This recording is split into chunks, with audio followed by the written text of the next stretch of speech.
Greetings to you in this third week of Advent. And during Advent, we are making our way through 4 verses of the Advent hymn, Let the Earth Now Praise the Lord.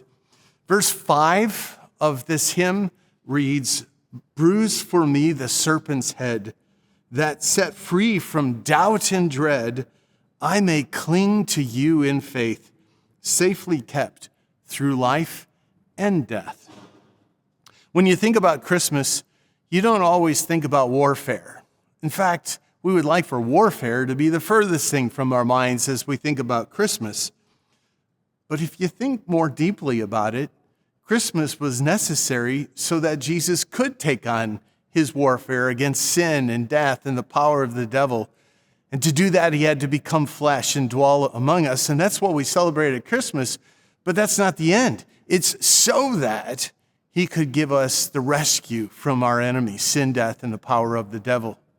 All of that began so long ago after Adam and Eve had fallen into the temptation of sin, and they ate that fruit that the serpent, the manifestation of the devil, led them to do.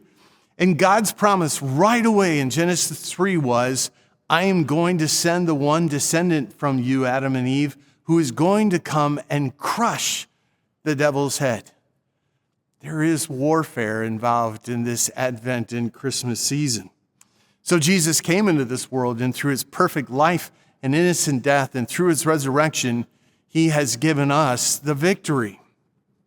The impact of that victory for you and for me is so beautifully illustrated in the words of this hymn verse.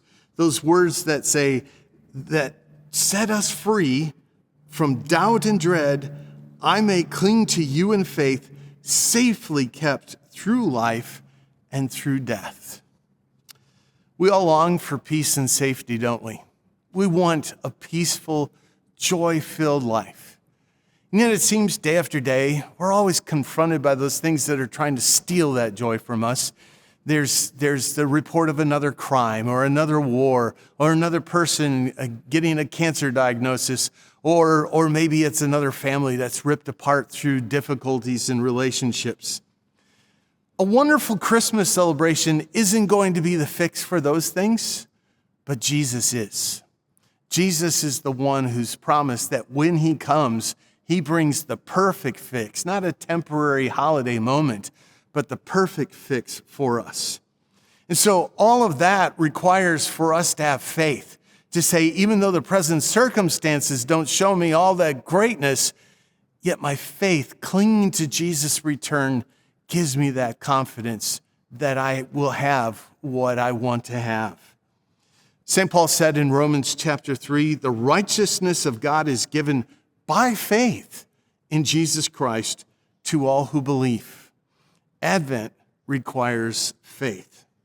So go ahead during this season and plan out all of your holiday celebrations. That's a good thing. We celebrate this gift of Jesus.